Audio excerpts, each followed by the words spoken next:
Welcome to Real Paranormal Activity, the network. Entertainment you'll enjoy.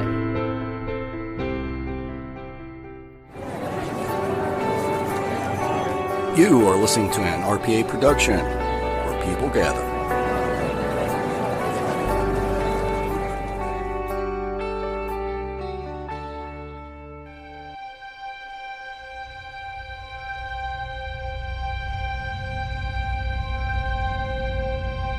LaFosse Corporation, LLC.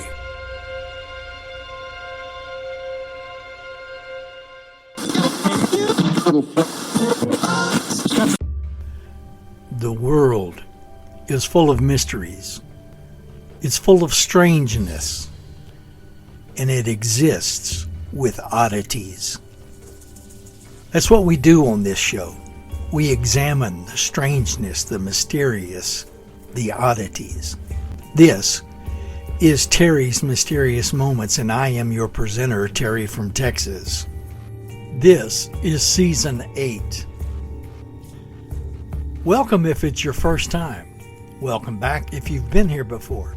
Go with us on this trip while we look at cryptids like Bigfoot, the Yeti, the Loch Ness Monster, and maybe even Thunderbirds. Be with us while we examine stories of legends such as werewolves, vampires, witches, ghosts, and hauntings. Thank you for being here. Enjoy the show.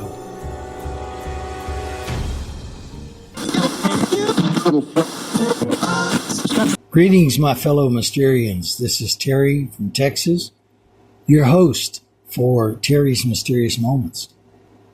For more than 300 years, people have looked up into the rural mountains of California to see tall, dark figures staring back at them, only to watch them disappear moments later.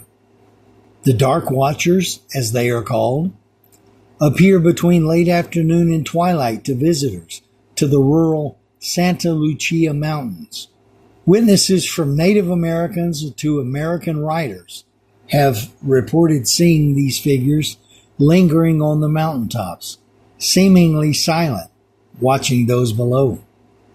The Santa Lucia Mountains stretch along the California coast from Monterey County up through central San Luis Obispo County. In the early days of the state, they presented a challenge to the Spanish explorers making their way to the ocean. As these explorers made their way up the mountains in the 1700s, they reported seeing the dark figures and named them Los Vigilantes Oscuros, literally, the Dark Watchers. Later, as American settlers made their way over the mountains, they too reported the feeling of being watched from above. What has come to be known as the Dark Watchers are typically said to be very tall humanoid entities ranging in height from 7 feet all the way up to around 15 feet tall, dressed all in black and wearing flowing cloaks and wide-brimmed hats, with many sightings also mentioning some sort of staves or sticks in the being's hands, wrote Brent Swanser on MysteriousUniverse.com. Facial features are not typically seen, but they are almost always silent, enigmatic figures, usually seen at a distance up on ridges, silhouetted against the darkening twilight sky, always at around dusk or dawn, quietly looking over and surveying their domain with unknowable purpose, and often vanishing in the twink of an eye, especially if one is to try and draw closer. Legend says that they were a group of migratory entities that stalked travelers along the mountain range, endowed with exceptional hearing and impeccable eyesight. They prefer, paranormal researchers like Michael Chen and with Beyond Science say, to reveal themselves only to travelers with carrying simple possessions like hats and walking sticks, instead of high-tech equipment. The figures have even made their way into literature. Author John Steinbeck mentions the watchers in his short story Flight, quoting, "Pepe looked suspiciously back every minute or so, and his eyes sought the tops of the ridges ahead," Steinbeck wrote. "Once, on a white barren spur, he saw a black figure for a moment, but he looked quickly away, for it was one of the dark watchers. No one knew who the watchers were, nor where they lived, but it was better to ignore them and never show interest in them. They did not bother one who stayed on the trail and minded his own business." Unquote. Steinbeck's mother, Olive Hamilton, was a believer in the Dark Watchers. Thomas Steinbeck, John Steinbeck's son, said that his grandmother often told tales of her days as a young teacher, riding through the remote woods of the mountains on her way to teach.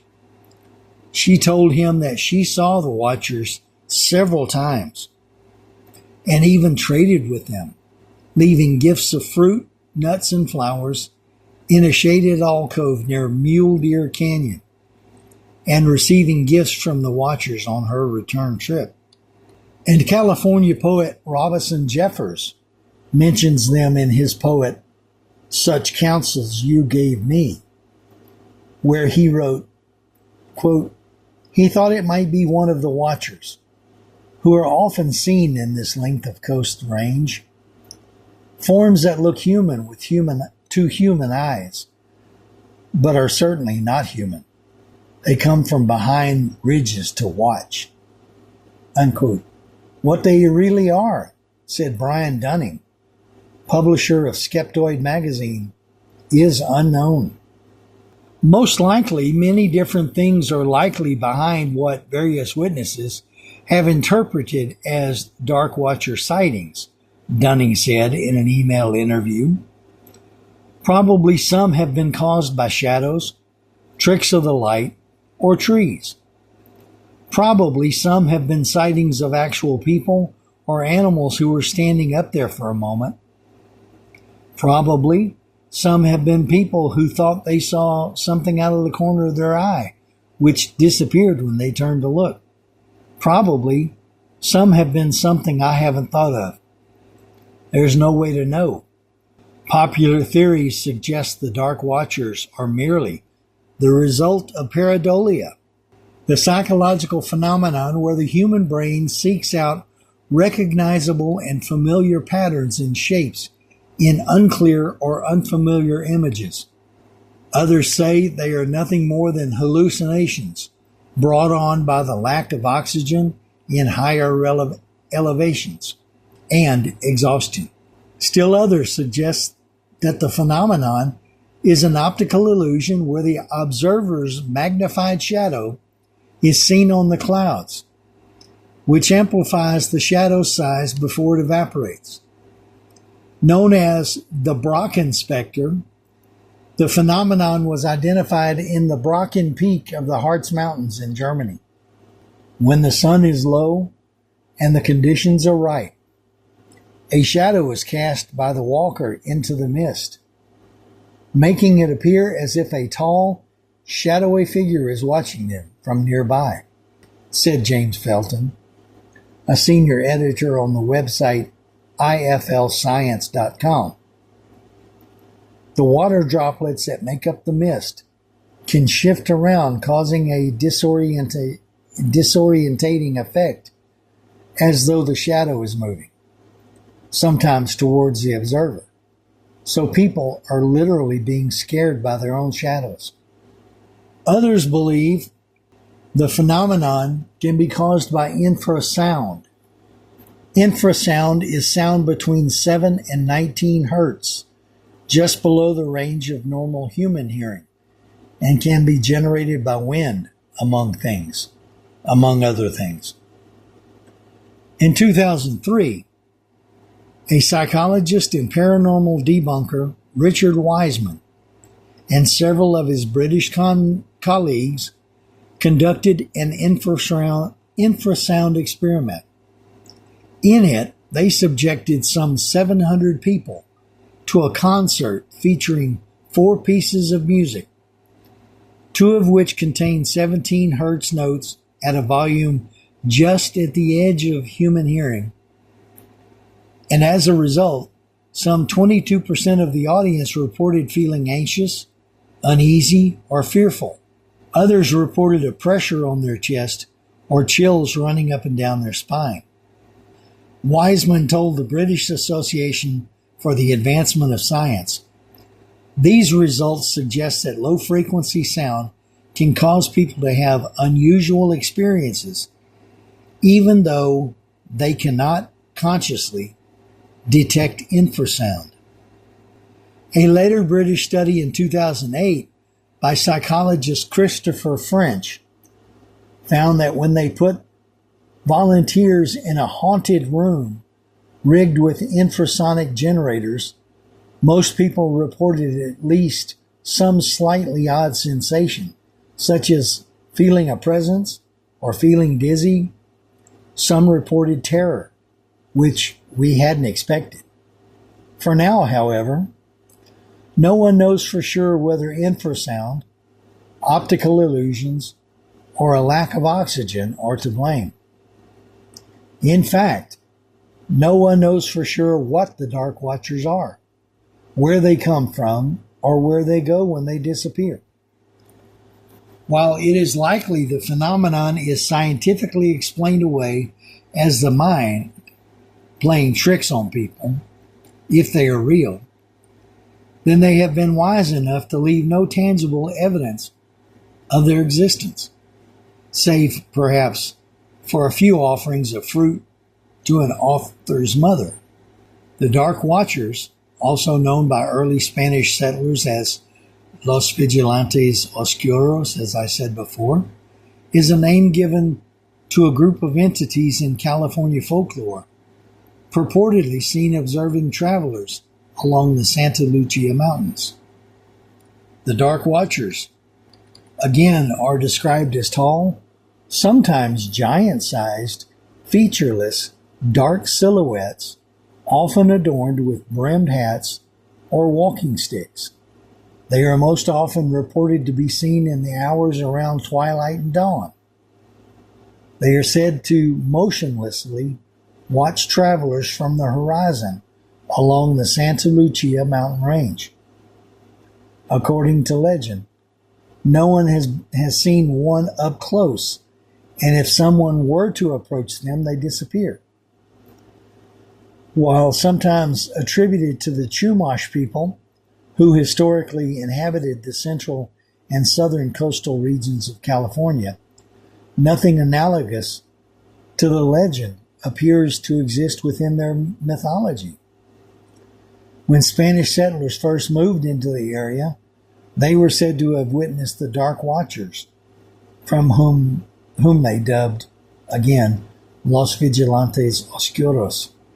As said before, the Dark Watchers are most famously given a brief mention in John Steinbeck's Flight, included in the 1938 collection of his short stories, The Long Valley. The story of Pepe is once again relayed. Sees a black figure on the horizon, but looks quickly away because he knows that if you don't show interest in them, they won't bother you.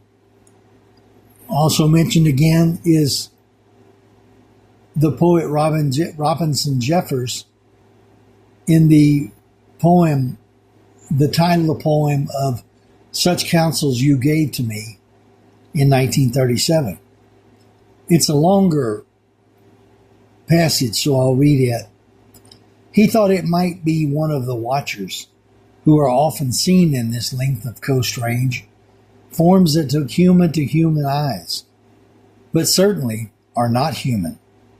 They come from behind ridges to watch. But when he approached it, he recognized the shabby clothes and pale hair and even the averted forehead and concave line from the eye to the jaw, so that he was not surprised when the figure, turning toward him in the quiet twilight, showed his own face. Then it melted and merged into the shadows behind it. Sounds almost like a ghost, doesn't it? Again, John Steinbeck's son Thomas would grow up to report having seen the Dark Watchers during his childhood and later, along with artist Benjamin Brody, would collaborate on a book titled In Search of the Dark Watchers, where they go into the history of the legend and interview locals who claim to have seen them, such as famed Big Sur resident Billy Post.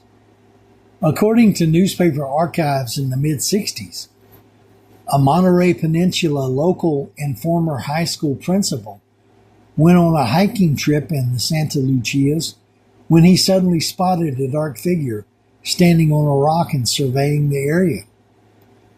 When the principal called out to the other hikers, the creature vanished. Some of the explanations for the Dark Watchers. There have been several. I don't know how valid they are, but they are still offered. Illusions, hallucinations, or misinterpretation of natural stimulus brought on by exhaustion or isolation have been proposed by psychologists. Infrasound, which can be generated by wind, can cause feelings of uneasiness and anxiety in some people and is frequently connected to paranormal sightings.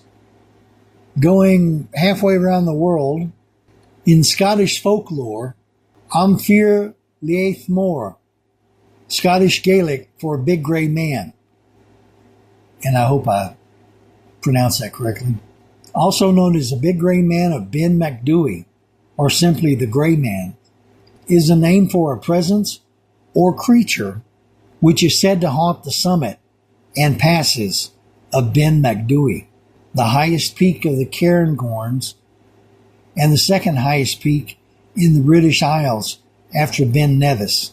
Although there have been many purported encounters with the Big Grey Man, few eyewitnesses report to have actually seen the creature. It is said to be very thin and over 10 feet tall, with dark skin and hair, long arms, and broad shoulders. Most often, the creature remains unseen in the fog of the mountain, with encounters limited to the sound of crunching gravel as it walks behind climbers and a general feeling of unease around the mountain. Tangible evidence of its existence is limited to a few photographs of unusual footprints, so the majority relies on the credibility of eyewitness encounters. The figure has many similarities with the Grey King of Welsh mythology. This figure is also semi-corporeal, silent, and uses the mist as a cloak to prey on unwary travelers. Unlike the Amphir Liath, Brennan Elwood is found in mountainous locations across Wales and is particularly noted to prey on children. He's not a very nice person. Sightings on the summit of Ben Macdui. In 1925, J. Norman Colley gave the first recorded account of a gray man encounter. A noted hiker, professor, and member of the Royal Geographical Society, Colley recounted an terrifying experience he had as he hiked alone near the summit of Ben Macdui years earlier in 1891. He says, "I was returning from the cairn on the summit in a mist when I began to think I heard something else than merely the noise of my own footsteps. Every few steps I took, I heard a crunch, and then another crunch, as if someone was walking after me, but taking steps 3 or 4 times the length of my own. I said to myself, this is all nonsense. I listened and heard it again, but could see nothing in the mist. As I walked on and the eerie crunch sounded behind me, I was seized with terror and took to my heels, staggering blindly over the boulders for 4 or 5 miles, nearly down to Rothiemurchus Forest. Whatever you make of it, I do not know. But there is something very queer about the top of Ben McDewey, and I will not go back there again. Colley's account was reported in the local press, which started a debate between skeptics and believers within the community. Other climbers came forward with their own encounters, which they had previously been afraid to share. One climber, Hugh Welsh, said that he hiked the summit with his brother in 1904, where throughout the day and night they heard slurring footsteps as if someone was walking through water, saturated gravel. Both felt frequently conscious of something near us, an eerie sense of apprehension. In 1945, Peter Dinsham was participating in rescue work in Cairngorm Mountains during World War II. One day he reported hearing strange noises, mist closing in on his location, and increasing pressure around his neck. He fled before seeing anything concrete. A friend of his, climber Richard Frere, wrote about his sense of a presence, utterly abstract, but intensely real, on the mountain, and heard an intensely high singing note a few years later in 1948. Frere also presented the encounter of another mutual friend later who wished to remain anonymous while he camped on Ben McDewey. He reported waking up feeling an inescapable feeling of dread and looked out of his tent to see a large figure with dark hair standing in front of the moon in silhouette. Now, taking a break here, these almost sound like Bigfoot sightings. To be honest, I've not heard of Bigfoot in Scotland, but who knows? And that high singing note sounds like something that Bigfoots have been accused of in the past. Going on. In 1958, naturalist and mountaineer Alexander Tunion published an article in the Scots magazine about an encounter with the Gray Man in 1943. He speaks, "I spent a 10-day leave climbing alone in the Cairngorms. One afternoon, just as I reached the summit cairn of Ben McDewey, mist swirled across the Larrig Grue and enveloped the mountain. The atmosphere became dark and oppressive. A fierce, bitter wind whisked along the boulders, and an odd sound echoed through the mist. A loud footstep, it seemed. Then another, and another. A strange shape loomed up, receded, came charging at me. Without hesitation, I whipped out the revolver and fired 3 times at the figure. While it still came on, I turned and harried down the path, reaching Glenderry in a time that I have never bettered. You may ask, was it really the Fear Laith Moor? Frankly, I think it was. No photographs of the Big Gray Man have ever been taken. Photographer John Rennie supposedly found a series of footprints in Spey Valley, measuring 19 inches long and 14 inches wide, which really sounds like a Bigfoot to me. These were published in a book, but later he discovered that they were a natural phenomenon caused by rainfall eroding the snow. Okay, some footprints may be natural, others may be real. Again, this sounds like a Bigfoot. The Brocken Spectre is mentioned again in relation to the Big Gray Man legend. As I said before, it can occur in certain atmospheric conditions when the sun is at a particular angle. The subject's shadow can be cast into a cloud bank around them, creating the illusion of a large, shadowy humanoid creature. The poet James Hogg encountered a Brocken spectre on Ben McDewey as far back as 1791, describing a giant blackamoor at least 30 feet high and equally proportioned and very near me.